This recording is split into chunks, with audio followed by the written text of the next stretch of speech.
23 serão 2 domingos, não é isso, Sara? Confirma aí para mim. Serão 2 domingos, nós vamos estudar sobre o Salmo 23. Eu quero te contar um pouquinho de como aconteceu essa minha relação com o Salmo 23. Eu faço parte de um ministério de mulheres chamado Satisfeitas, né? E nós estávamos começando a criar, a projetar um curso, um projeto chamado Refrigério. E o Senhor me deu a inspiração para esse projeto em cima do versículo 3 do Salmo 23. Refrigera minha alma.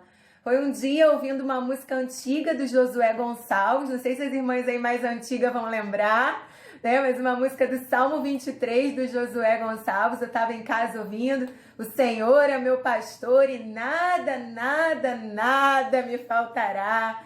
Deitar-me faz em verdes pastos e guia-me para junto das águas tranquilas. Refrigera a minha alma. Quando chegou esse pedacinho, o Senhor clareou em minha mente o que Ele queria. Que realmente um tempo de refrigerar o coração de mulheres. Sobre isso eu vou falar um pouquinho mais no final desse tempo que a gente vai estar aqui juntas. Mas então, desde esse momento, eu comecei a estudar o Salmo 23. Eu queria realmente conhecer essa mensagem, busquei livros, concordâncias, sites, estudos na internet, material em casa, para que pudesse ampliar o meu entendimento do Salmo 23. E eu achei assim que em 7 dias, no máximo 10, eu ia concluir um estudo. Afinal, o texto do Salmo 23 tem apenas 6 versículos, né? Mas o estudo rendeu quase um mês. Então foi realmente um mergulhar muito profundo num salmo tão pequenininho de apenas 6 versículos, como eu disse. Então eu comecei a compartilhar áudios no WhatsApp, na linha de transmissão do Satisfeitas, com esses compartilhamentos que eu fui fazendo e estudando na minha casa. E um dia a pastora Sara me mandou uma mensagem. Ela disse: Ana, eu tenho sido muito abençoada com esses áudios de 1 minuto, 2 no máximo. O áudio mais longo foi 2 minutos e 20, sobre o Salmo 23. Compartilha, por favor, na União Feminina da minha igreja. E é por isso que eu estou aqui, porque o Senhor tocou no coração da Sara, ela foi abençoada com essa mensagem e pediu para que eu compartilhasse dela com vocês. Então vamos ler o Salmo 23? Apesar de que eu acredito que muitas de nós sabem até de cor, né, esse salmo, mas ele diz assim: o Senhor é o meu pastor e nada me faltará. Ele me faz deitar em pastos verdejantes e guia-me para as águas tranquilas. Renova minha alma e guia-me pelas veredas da justiça por amor do seu nome. Quando eu tiver de andar pelo vale da sombra da morte, não temerei mal algum, porque tu estás comigo. Tua vara e teu cajado me tranquilizam. Preparas para mim uma mesa na presença dos meus inimigos. Unge a minha cabeça com óleo. O meu cálice transborda. Certamente, bondade e misericórdia me seguirão todos os dias da minha vida. E habitarei na casa do Senhor para todo sempre. Amém? Gente, o Salmo 23 é um salmo lindo, escrito... Gente, não me remove de novo não, é Selma. Aceita a Selma aí, gente. Vamos lá. O Salmo 23, ele foi escrito por Davi. Nós não sabemos exatamente quando que ele foi escrito, né? Não se tem, assim, uma data precisa, mas especula-se que Davi escreveu esse salmo no fim da sua vida. Então ele já estava com uma idade avançada, ele já estava assim com bastante experiências de vida e experiências com Deus. Como todos os salmos, ele é uma canção, né? A gente sabe disso. Os salmos são músicas ou poesias, textos poéticos. Então, o Salmo 23 é uma música que exalta a confiança na bondade e no cuidado do Senhor. Existem 3 coisas aí que eu quero destacar nesse momento, antes mesmo de entrar no Salmo 23, nos versículos, que eu acho muito importantes. São ensinamentos muito preciosos e que não estão em nenhum versículo. Você não vai ler isso no versículo e vai tirar esse ensinamento. Isso faz parte do contexto em que esse salmo foi escrito. Então, a primeira coisa, Amadas, há uma conexão direta entre o nosso coração e a nossa boca. E eu quero dizer a você nessa tarde que essa conexão é bem curta. O canal que liga sua mente, o seu coração à sua boca é um canal bem curtinho. Por isso, você precisa tomar muito cuidado com o que você pensa. Você precisa tomar muito cuidado com aquilo que enche o seu coração. Porque sem que você perceba, isso será transformado em palavras. Você colocará para fora em palavras aquilo que está enchendo o seu coração. Provérbios vai dizer que a boca fala do que o coração está o quê? Cheio.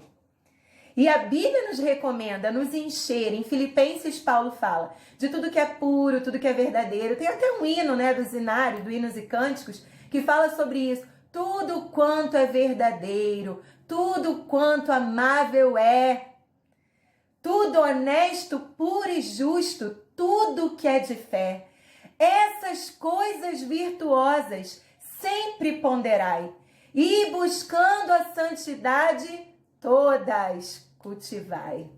Então nós precisamos encher a nossa mente de coisas boas. O coração de Davi estava tão cheio de experiências, tão cheio de intimidade, tão cheio do conhecimento de Deus, que quando ele começou a escrever uma música, saiu o Salmo 23. Olha só o resultado do transbordar do coração de Davi. Minhas irmãs, aí vale uma reflexão. O nosso coração, ele tem transbordado de quê? As nossas palavras têm sido carregadas de quê? De ira, de revolta, de reclamação, de murmuração? Eu tenho duas meninas pequenas, como compartilhei com vocês, uma de 10 e uma de 11. E muitas irmãs já passaram dessa fase aí com seus filhos, né? Mas talvez vocês vão se lembrar dessa fase que vocês dizem assim, vai tomar banho. Ai, mãe, pra quê? A gente vai aonde? Não é? Onde que eu vou?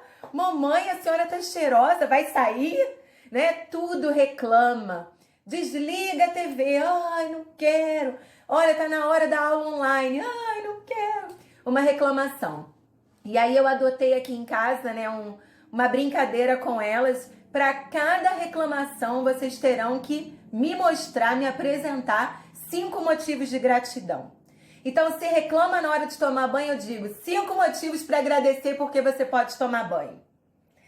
Reclama para fazer o trabalho da escola. 5 motivos para agradecer porque você está reclamando do trabalho da escola. E é claro, gente, que tem momentos que elas vão falando assim, né?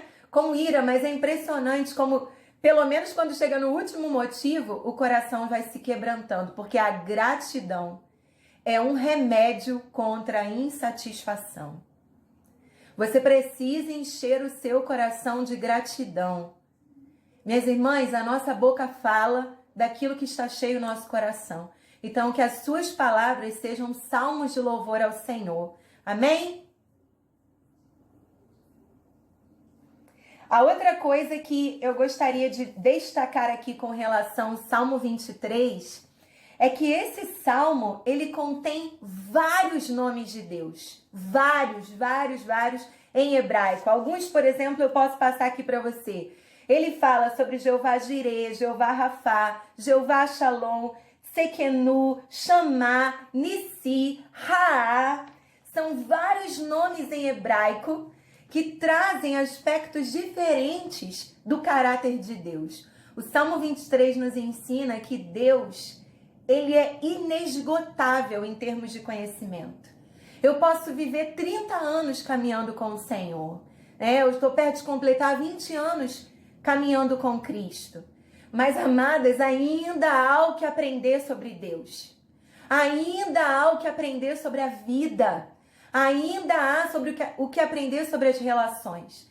E a gente que é mulher, parece que o mundo joga nas nossas costas o peso da Mulher Maravilha, né? Que a gente sabe tudo, a gente consegue tudo, a gente dá conta de tudo, o mundo cabe nas nossas costas. Uma vez eu fiz uma atividade com a União Feminina e eu pedi para que elas levassem fita métricas para a nossa reunião.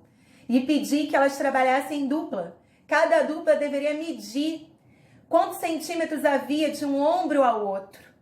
E aí elas foram falando, uma, né, tem as costas mais estreitas, a outra as costas mais larguinhas. E a gente perguntou, quem é que é a irmã que tem, né, esse espaço maior, que tem mais centímetros de um ombro ao outro? Aí uma irmã levantou a mão. Mesmo essa irmã que tem um ombro bem largo, ela não conseguirá carregar o peso do mundo inteiro nas suas costas. Não cabe.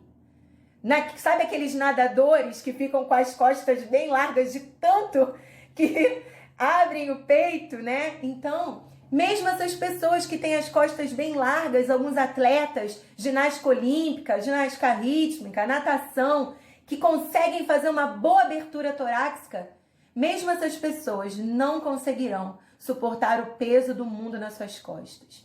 Minhas irmãs, quanto mais eu aprendo de Deus, mais eu percebo que sou dependente dele.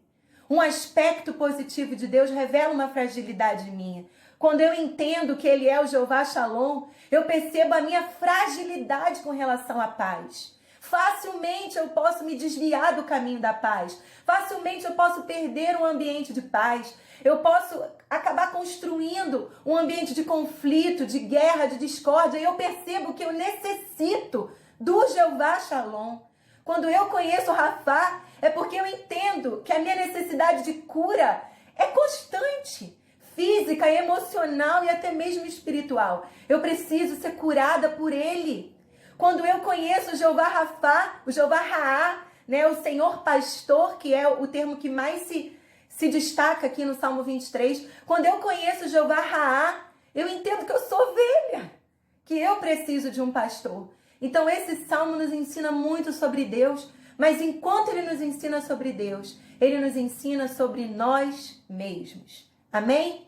Porque cada caráter de Deus, cada parte de Deus revela uma fragilidade, uma necessidade nossa.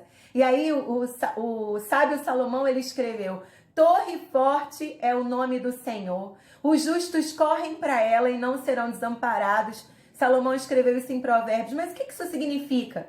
Você só vai correr para a torre chamada Shalom quando você entender que precisa de paz. Você só vai correr para a torre chamada de Sequenu quando você entender que a sua justiça própria não resolve nada na sua vida. Que justo é aquilo que Deus diz, não o que eu considero justo. Então eu corro para essa torre que é Jeová, é a minha justiça. Eu só entendo e corro para a torre Jeová chamar quando eu tenho sensibilidade para perceber: Jeová está aqui, ele está comigo. Então eu corro para ela. Cada nome de Deus revela também uma busca nossa. E existem coisas de Deus que nós não conhecemos só porque nós ainda não buscamos. Mas quando a gente busca essa torre forte, que é um nome do Senhor, nós encontramos refúgio e abrigo, proteção nesse lugar, né, seguro, que é o nome do Senhor. E a terceira coisa que eu aprendo aqui é que Davi não criou um salmo falando das leis de Moisés, dos 10 mandamentos, das experiências do Mar Vermelho, apesar de que existem outros salmos que vão relatar com detalhe a ação de Deus no povo de Israel. Davi escreve uma música falando sobre a vida dele. Os 4 primeiros versículos do Salmo 23 falam sobre a vida de Davi como pastor. E os 2 últimos versículos falam da vida de Davi como rei. A gente vai ver mais na semana que vem essa parte dele como rei. Davi está escrevendo sobre sua experiência pessoal com Deus. Você perceba que no Salmo 23 ele não fala do gigante Golias, de como Deus fez ele derrubar o gigante Golias, como Deus fez que ele vencesse um urso e um leão para defender suas ovelhas, como ele conseguiu suportar tantos anos de perseguição de Saul, como ele conseguiu ver sua família desestruturada, quando Saul pegou Mical e deu para outro homem, a esposa que era dele. Ele não está falando de experiências extraordinárias com Deus. Ele constrói um dos salmos mais famosos da Bíblia. Até mesmo pessoas que não são crentes conhecem pelo menos o versículo 1 do Salmo 23. Quem nunca, gente, recitou isso? O Senhor é meu pastor e nunca me faltará. Quase como um mantra, né? Quem nunca encontrou numa lojinha de lembrancinha uma Bíblia com o Salmo 23, um imã de geladeira com o Salmo 23. Quem não conhece uma amiga artesã que já fez alguma coisa com o Salmo 23? Às vezes nem crente é, né? A minha avó não era crente, ela se converteu nos últimos dias de vida, mas ela tinha uma Bíblia aberta na casa dela no Salmo 23. Um dos salmos mais famosos da história da Bíblia. É um salmo que relata experiências do dia a dia de Davi. Ele está dizendo: o pastor vai pegar a ovelha, vai fazê-la repousar em pastos verdejantes, o pastor vai levá-la para águas tranquilas, o pastor vai estar sempre perto dela, o pastor vai refrigerar a alma dela, ele vai estar com ela no vale da sombra da morte. Depois ele fala da sua vida como rei. Ele vai preparar uma mesa para mim na presença dos meus inimigos. É uma metáfora falando sobre como um rei, um nobre, recebia os convidados de honra na sua casa. E ele fala sobre sua experiência na ida ao templo, no verso 6. Ele está falando do seu cotidiano. O que você está querendo dizer com isso, Ana Paula? Eu estou querendo dizer, minhas irmãs, que muitas vezes nós ansiamos ter experiências com Deus, vendo o mar se abrir, vendo o morto ressuscitar. Isso eu tenho aprendido com o Salmo 23. Deus fala conosco e se revela nas coisas ordinárias. O que é isso? As coisas do meu dia a dia, na minha rotina. Deus quer se revelar a mim enquanto eu estou lavando minha louça, enquanto eu estou cuidando das minhas filhas. Se você é mãe de um bebezinho, enquanto você acorda de madrugada e você precisa dar mamar inúmeras vezes para aquele bebê e você está cansada, você pode se lembrar do Salmo 119 que diz: à meia-noite eu cantarei da tua fidelidade. Então, enquanto você não dorme para cuidar da sua filha, do seu filho, você pode aplicar o Salmo 119, lembrando da fidelidade do Senhor. Obrigada por essa criança. Quantas mães gostariam de estar acordada agora amamentando um filho? Quantas mulheres gostariam de ter um bebê no colo? Deus se revela a nós nas coisas do nosso cotidiano, minhas irmãs. Vou te dar um exemplo bem prático. Ontem eu estava fazendo um exercício aqui em casa. Eu estou no processo de reeducação em muitos aspectos da minha vida, inclusive com relação ao meu corpo, minha alimentação e uma série de coisas. Eu estava fazendo exercício e quando eu olhei para minha mão, suportando o peso do meu corpo naquele exercício, eu chorei enquanto eu fazia o meu exercício, porque o Espírito Santo falou comigo naquela hora.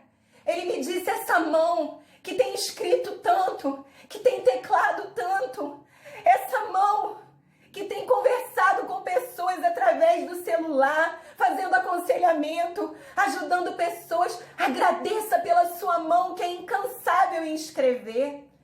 E aí eu fui fazendo aqueles exercícios chorando, no momento que tinha que fazer uns movimentos com o ombro. Eu me dei conta de quantas pessoas a gente carrega no ombro, ajudando, aconselhando, acolhendo, abraçando. Eu disse: Senhor, obrigada pelo meu ombro, que ele não tem desfalecido. Ele tem se mantido reto para suportar a dor do outro. Ele tem se mantido debaixo do mesmo jugo contigo. Eu tenho tomado o do teu jugo, Senhor, e aprendido contigo, que é manso e humilde de coração. Amadas, quando a professora falou assim: então tchau, até amanhã, eu disse amém. Né? No meio do exercício eu disse amém, louvado seja o Senhor. E foi aquela coisa meio estranha, desculpa, porque foi tão espontâneo. Deus se revela a nós no nosso dia a dia. Sim, minhas irmãs, Deus pode curar doenças. Deus pode fazer com que causas na justiça impossíveis que sejam ganhas, sejam de fato. Deus pode ressuscitar mortos. Deus pode restaurar pessoas, libertar pessoas. Sim, Ele pode, eu creio, eu vejo. Eu conheço histórias de milagres. Mas, amadas, Ele quer se revelar a nós no nosso dia a dia. Você pode ter experiências profundas com o Espírito Santo fazendo as coisas do seu dia a dia. Como que isso é possível? Treine a sua sensibilidade. Treine a sua sensibilidade. Isso passa pela escassez de reclamação. Quando você diminui reclamação, você passa a agradecer e você começa a ver Deus em coisas da sua vida. Você começa a ver Deus num plano que se frustrou, num tempo que mudou, num clima que já não é o que estava sendo, né? Veio calor, daqui a pouco veio frio, daqui a pouco começou a chover. Se você não reclama, você consegue perceber a presença do Espírito Santo. É preciso desenvolver no nosso coração sensibilidade. Uma amiga minha, já senhora de idade, ela costuma dizer que o Espírito Santo, ele não é como um vidro. Se eu pegar, por exemplo, esse copo aqui de vidro que eu deixei com minha água, se eu der esse peteleco nele aqui, ele faz um barulho alto, eu consigo ouvir. Ela diz, o Espírito Santo é um cristal. Você toca nele e o som é muito suave. É sem grito, é sem alarde, é suave. Portanto, essa voz que é suave pode se perder no excesso de grito que a nossa sociedade traz nesse tempo. É tanto grito, é tanta gente gritando, tudo vem com caráter de urgência, tudo é urgente, tudo você precisa fazer agora. E aí, no meio desse monte de grito, a gente tem dificuldade de ouvir uma voz que sussurra. A voz do Espírito Santo sussurra. Eu vi uma palestra de uma neurocientista cristã que ela disse que nós só nascemos com 2 medos na vida. Esses medos Deus colocou em nós, mas os outros a gente adquire se relacionando com pessoas que já construíram medos e elas passam os medos delas pra gente. Ela diz, o primeiro medo que Deus colocou no ser humano é o medo da não afeição, de não se sentir aceito. Porque esse medo nos leva para Ele. Quando o mundo nos rejeita, a gente corre para Ele e descobre o amor dele.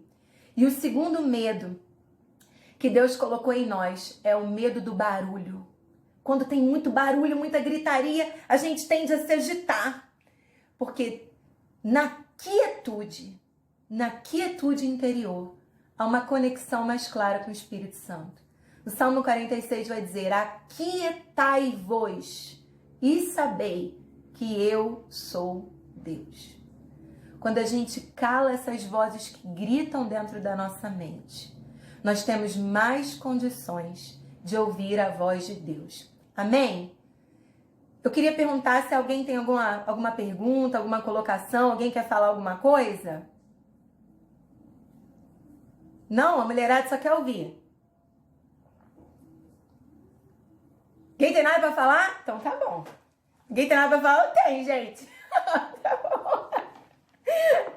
O Salmo 23, logo no versículo 1, vai dizer assim, o Senhor é o meu pastor e nada me faltará. Na nossa Bíblia, em português, está traduzido assim, mas não foi isso que Davi escreveu. No hebraico está escrito, Senhor pastor não faltará. Davi disse, o Senhor não vai me faltar. Ok? Então, o mais correto seria vir traduzido assim, Senhor pastor não faltará. Porque muitas coisas nos faltam, né, irmãs? O próprio Paulo diz assim, eu aprendi a viver na escassez ou na abundância. Sei o que é ter muito e sei o que é não ter nada. Sei o que é estar contente, mas eu também sei o que é estar triste. Sei o que é ter dinheiro, sei o que é passar necessidade. Às vezes eu estou cercado de amigos, mas de vez em quando eu me sinto um pouco desamparado. Então coisas nos faltam, às vezes até pessoas nos faltam. Mas olha essa promessa do versículo 1. O Senhor nunca te faltará. E eu fico pensando, por que escrever isso, gente? Se isso é uma coisa assim tão óbvia, né? Que o Senhor não nos faltará. Porque no nosso dia a dia, eu trabalho com aconselhamento e o que eu mais escuto são pessoas cuja presença de Deus não é suficiente para elas.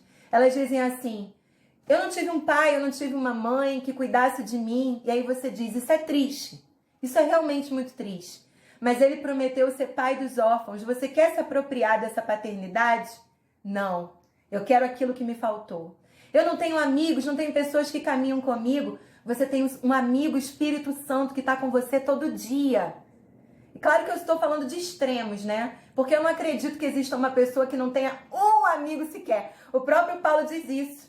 Eu posso estar cercado por inimigos, mas um amigo não me falta. Pelo menos uma pessoa que me ama, eu encontro nesse mundo, né, gente? Mas, normalmente, nós estamos sempre em busca daquilo que coisas e pessoas podem nos dar. Como eu falei com vocês no Ministério Satisfeitas, né? Uma das frases que eu uso muito no Satisfeitas é: se Jesus não te satisfaz, nada mais será capaz. Se Jesus não te satisfaz, nada mais será capaz. Minha irmã, eu quero dizer a você que a presença de Deus é suficiente. Se te faltou na vida um pai e uma mãe, Ele tem paternidade suficiente para curar o teu coração. Se te faltam amigos, Ele tem fidelidade e lealdade suficiente para curar o teu coração. Se te falta um marido que cuide de você, Ele tem amor suficiente. Ele é marido das viúvas, até de marido vivo. Até as viúvas que são de marido vivo. Ele tem amor suficiente para você. A presença dele precisa ser suficiente para nós. Ou Jesus é tudo na nossa vida, ou ele não é nada. Com relação à posição de Deus na nossa vida, nós não temos como trabalhar com meio termo. De onde você tirou isso, Ana Paula? Jesus ensinou na parábola do comerciante. Ele disse: o reino dos céus é semelhante a um comerciante. Tem alguma mulher aí que é comerciante? Trabalha com comércio? Cadê as comerciantes aí? As comerciantes estão sempre em busca de bom preço, né, irmã Sandra? Estão em busca de oferta de bom preço, pechincha daqui, pechincha dali. Comerciante está sempre buscando uma novidade, a tendência do momento. Está sempre em busca de algo. Jesus comparou um comerciante a alguém que está à busca de Deus. Que é sempre algo, está buscando a razão da vida, buscando amor, buscando respostas. E aí esse comerciante encontra uma pérola. Ele olha para a pérola e diz: uau, isso aqui é mais valioso que tudo que eu tenho na minha vida. Então ele pega tudo que tem, vende e vive da pérola. Jesus disse que o reino dos céus é isso. É quando tudo mais na nossa vida perde o valor diante da pérola. E aí, outro dia eu estava falando com as minhas filhas. Vocês sabiam que da minha época de adolescente na igreja, não tem mais ninguém, exceto minha irmã, que vem logo depois de mim, e um casal de amigos que hoje até é o pastor da igreja, Marcelo. Tirando Marcelo, a Cristina e a minha irmã Carol, eu não tenho na igreja de Realengo, a minha igreja de origem, minha igreja mãe, nenhum amigo da minha adolescência e da minha juventude. Alguns casaram e foram para outras igrejas, outros se desviaram. Não tenho. E ela disse: mas mamãe, como é que então você continuou? Você não ficou desanimada, não? Às vezes desanima mesmo, né? Aquelas pessoas que têm história com a gente, vão saindo, vão indo embora. Por que a gente fica? Eu falei: porque, filha, eu encontrei a pérola. Não que essas coisas não tenham valor para mim. Que as pessoas não tenham valor para mim, elas têm. A gente sofre com essas partidas. Mas eu estou aqui por causa da pérola. Minha irmã, você vai perder coisas na sua vida. Você vai perder coisas na sua vida. A sua vida vai tomar rumos que você não gostaria que ela tomasse. Você vai ver acontecendo coisas difíceis. Na igreja, a igreja passa por fases. Tem época que está tudo maravilhoso. Tem época que é uma dificuldade sem fim. Tem época que chega gente, brota gente, né, Sara? Brota gente, a gente não sabe nem de onde vem tanta gente. Tem uma época que vai gente, você não sabe nem por que as pessoas estão indo. E elas começam a ir. A igreja vive de fases. E por que você permanece? Porque eu encontrei a pérola. O meu pastor não me falta. Minha irmã, a sua vida cristã precisa estar baseada em Jesus. Se você estiver na igreja por causa de fulano, por causa de ciclano, por causa de palavra boa, porque o louvor é legal, porque o irmão prega muito bem, porque a fulana sempre fala comigo, essas coisas são essenciais. Elas fazem a igreja acontecer, mas elas não são a base da igreja. Jesus é a pedra angular. Se eu não estiver ali por causa de Jesus, eu largo. Se eu não estiver casada por causa de Jesus, eu corro até o risco de deixar meu marido. Se eu não amar as minhas filhas como eu amo Jesus, sabe? Por causa dele, eu corro o risco de me desanimar com a caminhada delas e com as coisas que elas ainda vão decidir com relação à vida delas. Jesus precisa ser a prioridade na minha vida e na sua. O Salmo 23, verso 1, ele diz isso. A presença de Deus é suficiente para mim. A presença de Deus é suficiente para mim. Amém? Eu queria encerrar nesse nosso compartilhamento de hoje com o versículo 2. Ele diz o seguinte: Ele me faz deitar em pastos verdejantes e guia-me para as águas tranquilas. Esse versículo fala o quanto nós, como ovelhas, somos medrosas. Uma ovelha, quando ela escuta um grito de uma criança ou até mesmo o latido de um cachorro, que é um animal tão comum, num pasto, né, num ambiente de rebanho, é comum você ter cachorro.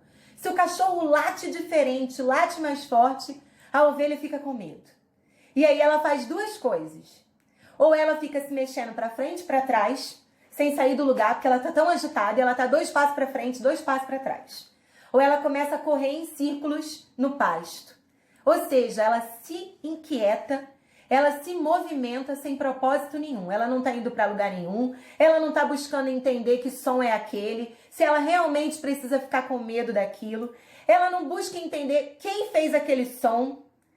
Ela não corre para um lugar seguro, se protege, ela simplesmente se agita. Quem se identifica com isso? Em situações de perigo, de aflição, de ansiedade, de dificuldade, quando tudo foge dos planos que a gente fez o plano tão bonitinho, né?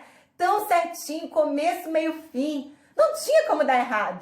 Mas de repente vem um latido de um cão, uma criança gritando e tira tudo do lugar. O que a gente faz? A mulherada começa a se mexer para frente e para trás. A gente se agita sem propósito. Não procura entender a razão daquilo, por que a gente está vivendo aquilo, qual o propósito de Deus com aquilo. A gente só se agita. Ou então fica dando círculos e círculos e voltas sem sair do lugar. Quem se identifica com isso? Eu vou levantar minha mão, que de vez em quando eu me pego me jogando para frente e para trás e dando círculo sem sair do lugar, né? E aí eu fico imaginando o pastor, como o Davi diz aqui, ele chegando perto dizendo: minha filha, por que você está agitada? Eu não sei, um cachorro latiu, mas o cachorro não é o animal que está sempre aqui com a gente? E aliás, o cachorro não tem que latir, não? Não é normal o cachorro latir? A gente tem um amigo da igreja que ele costuma dizer: o inimigo ele vai espernear, é direito dele, ele faz isso. Vamos tirar dele o único direito que ele tem de se espernear. E a gente às vezes fica assim chocado, né? Como que o inimigo teve a ousadia de mexer com a minha família, de mexer comigo. E a gente fica assim sem entender, o que é óbvio, ele veio para matar, roubar e destruir. A gente se agita, se inquieta, perde a direção, perde o foco. E aí, sabe o que o pastor faz com a ovelha, o animal mesmo? É isso que Davi está dizendo aqui? Porque ele, como pastor, deve ter feito isso inúmeras vezes com suas ovelhas. O pastor pega a cabeça da ovelha e vai arriando, até que o focinho dela encoste na grama. Quando esse focinho encosta na grama, ela sente o cheiro daquela grama e se familiariza com aquele ambiente. Então ela começa a comer, porque quando a gente está com medo, quando a gente está agitada, né? A gente pensa que preciso de um chocolate. Gente, vou fazer um pudim. Misericórdia que luta, né? A gente já pensa no prato de comida. Chocolate quente, eu necessito. E aquela ovelha, o pastor vai e arreia o focinho dela em direção à grama. E ela começa a comer, ainda agitada, ela começa a comer. E à medida que ela vai comendo, ela vai repousando sobre a grama. Amadas, literalmente, o pastor me força deitar nos pastos verdejantes. O que isso é para mim e para você? Olha aqui a grama, ó. Quando você está agitada, inquieta, correndo em círculo, o pastor pega a sua cabeça assim na força, na marra e arreia na palavra. Pega a sua cabeça, se lembra do que a Bíblia diz. Olha aquilo que você ouviu, às vezes aquilo que você pregou, aquilo que você ensinou, aquilo que você escreveu, aquilo que você disse ontem para aquela irmã. Por Aí ele abaixa a nossa cabeça na palavra. E a gente começa a comer essa palavra. E a gente começa a repousar nessa palavra, porque ela ganha sentido para nós. Situações difíceis, quantos aqui, quando vão testemunhar situações de cura, de momentos difíceis que viveram, sempre tem um versículo para falar no testemunho, é ou não é? Porque quando eu estava passando por aquela situação, o versículo que mais me veio à mente foi esse. Como Deus falou comigo nesse versículo? Sim ou não? Eu tenho muitas experiências para contar, que eu sempre tenho um versículo que fala comigo naquela experiência. O que é isso? Foi naquele momento de agitação que o pastor botou meu focinho na palavra. Ele me forçou a cheirar essa palavra. E quando eu li, eu me familiarizei. Esse é o meu lugar. Essa é a minha promessa. Essa é a minha segurança. Então eu me deitei sobre esse versículo. E ele ganhou sentido para mim. Para minha vida missionária, quando eu tive que sair da casa de oração em Realengo, foi uma das decisões mais difíceis assim da minha vida. Essa ruptura com a minha igreja para poder seguir o meu chamado missionário. Eu me lembro de uma irmã que me segurou pelo corredor da igreja e disse: eu quero liberar uma palavra para você. E o meu coração estava agitado, preocupado. Como seria a minha vida num outro lugar, com outras pessoas, começar tudo de novo. Em nossa primeira experiência missionária, eu estava grávida, final da gravidez da minha segunda filha. E a minha primeira filha tinha 1 ano e meio. Então, morar longe da minha família, morar longe da igreja, tudo de novo, com 2 crianças pequenas. Muitas coisas passaram pela minha cabeça. Aquela irmã me segurou o braço e disse: eu quero liberar uma palavra para você. Era o pastor, debruçando minha cabeça sobre a grama. E ela liberou sobre mim um texto de Isaías 58. O Senhor, Ana Paula, te guiará continuamente, mesmo por lugares áridos. Minhas irmãs, o Senhor me fez comer essa palavra. E eu aprendi a deitar sobre ela cada vez que eu preciso me mudar. E principalmente quando eu vim aqui para o sul, que foi a mudança mais radical. Quando nós nos mudamos, meu marido, eu e 2 filhas, dentro de um palio pequeno, com o que coube da nossa vida dentro daquele palio. Deixando para trás coisas, pessoas, móveis. Eu vim para cá sem nada. Tive que fazer uma vida desde um abridor de latas até um armário de quarto. Comprar tudo de novo, balde, vassoura, pano de chão, concha, colher, imagina, copo. Foi uma loucura recomeçar a vida do zero, me sentir casando de novo. E aquele momento de estrada, 3 dias e meio na estrada, do Rio de Janeiro até o sul do Rio Grande do Sul. Quantas vezes eu passei por aqueles lugares e já comecei a perceber um sotaque diferente, um costume diferente, um clima diferente, pessoas diferentes. Eu fui entendendo que eu estava sofrendo uma mudança muito grande na minha vida. Eu fiquei: Senhor, como é que vai ser isso? Me dá sabedoria ali no carro. E eu lembro bem, irmãs, quando nós entramos na cidade de Torres, no norte do Rio Grande do Sul, quando eu vi aquela placa verde na estrada dizendo: bem-vindo ao Rio Grande do Sul. Quando eu atravessei esse limite na estrada, eu lembrei daquela irmã dizendo: o Senhor te guiará continuamente, mesmo em lugares áridos. Bom, querida, em dias de grande inquietação, agitação e preocupação da nossa alma, você só vai encontrar águas tranquilas junto à palavra de Deus quando você parar e buscar na sua memória, no seu coração, a palavra de Deus. Ela trará para você a força, o consolo, o vigor, a disposição que você precisa para seguir em frente. E ele vai trazer um complemento para essa grama, porque só grama estufa. Se você só se encher de grama, você se estufa. Se você só come, mesmo que você coma coisas muito saudáveis. Eu falei com vocês que estou fazendo um tempo de reeducação. E uma das amigas que está nesse projeto, ela disse, colocou algumas questões do intestino dela que não estavam funcionando bem. E a nutricionista disse: você tem comido direitinho o que está sendo proposto? Tenho sim, bem direitinho. Você tem bebido bastante água? Ela disse, não. Pois é, você tem consumido muita proteína, precisa beber muita água.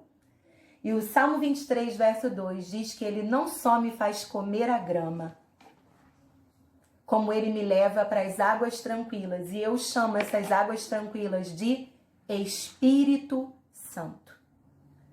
A Bíblia diz que nós erramos, porque ou não conhecemos as Escrituras, a grama verde, não comemos dela, ou porque não temos bebido das águas tranquilas do Espírito Santo.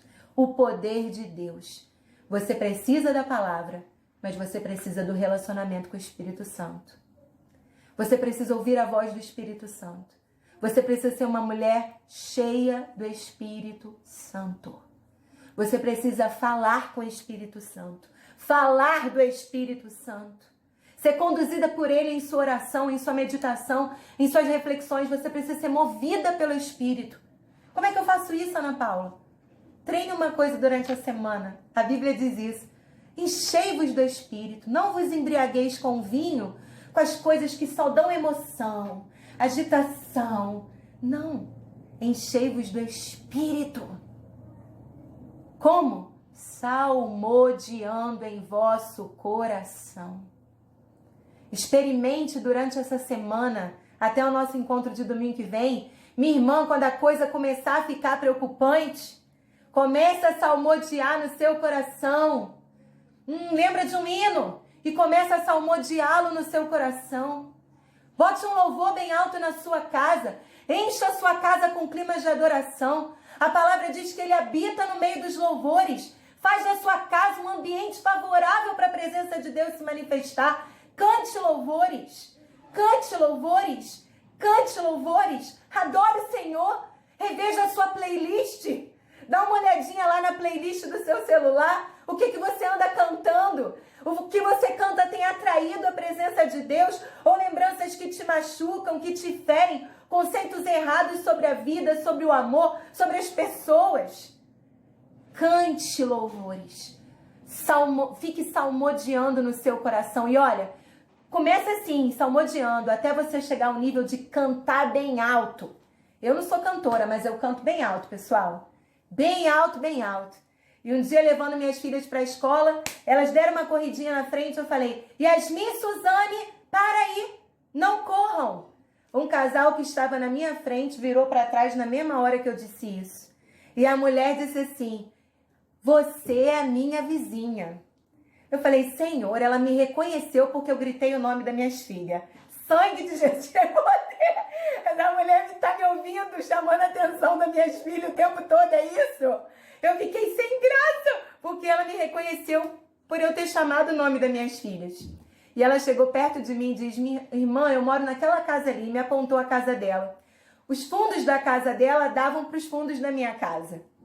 E ela disse assim, todos os dias eu te escuto cantar. Eu fico te ouvindo cantar. Irmã, tem hora que eu sento no chão, encosto na parede e fico te ouvindo cantar.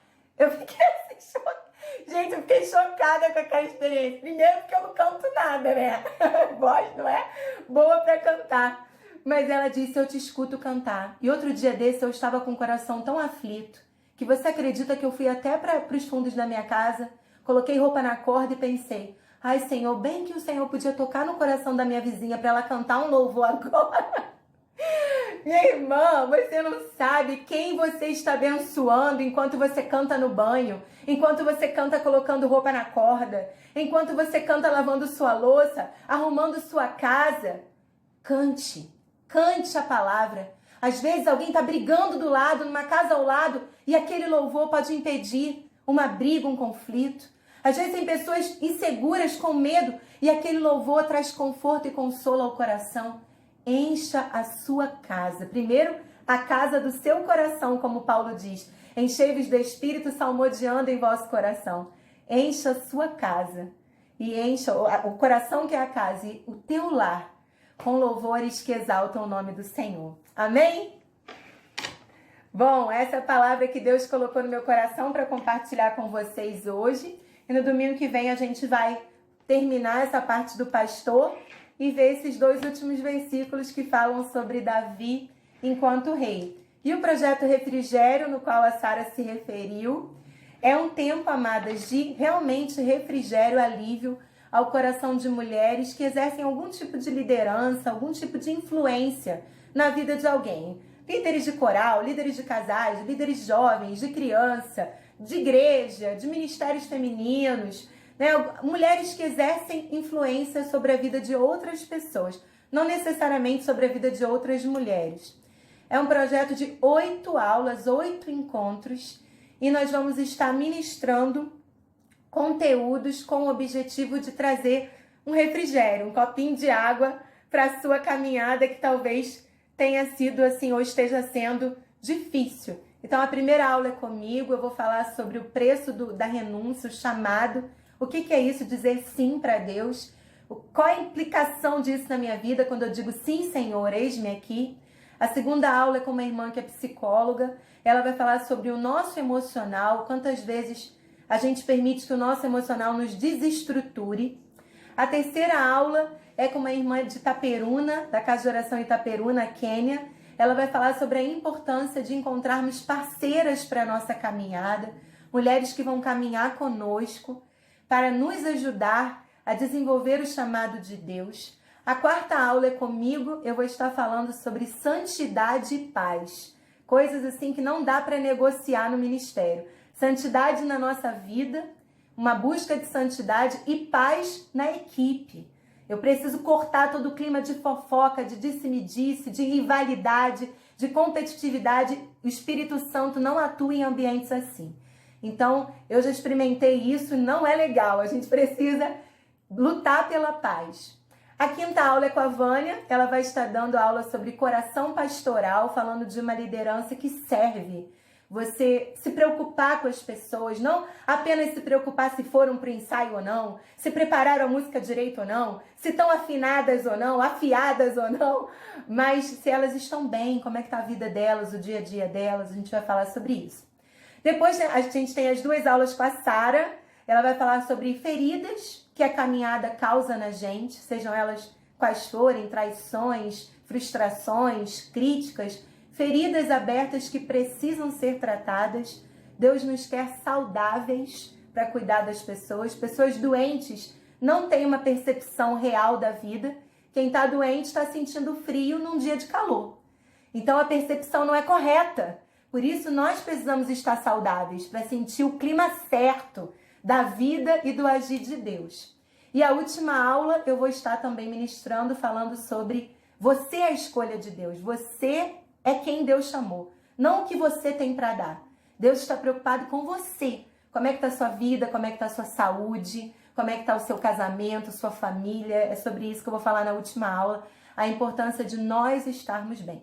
Esse curso é gratuito, ele vai ser feito por esse aplicativo, o Google Meet. Ele será feito às terças e quintas-feiras à noite e amanhã nós liberaremos o link para inscrição. Vocês aí que são da Casa de Oração Novo México podem procurar a Sara, ela vai ter acesso ao link, mas nas redes sociais do Satisfeitas você vai encontrar esse link no Facebook, no Instagram ou pelo WhatsApp, tá bom? Então é isso, se alguém tiver interesse vai ser um prazer caminhar com vocês aí nessas 8 semanas. Me ouvir mais um pouco, vai ser um esgotar de paciência de Ana Paula, né? Deus abençoe vocês, amadas, um domingo feliz e abençoado na presença do Senhor.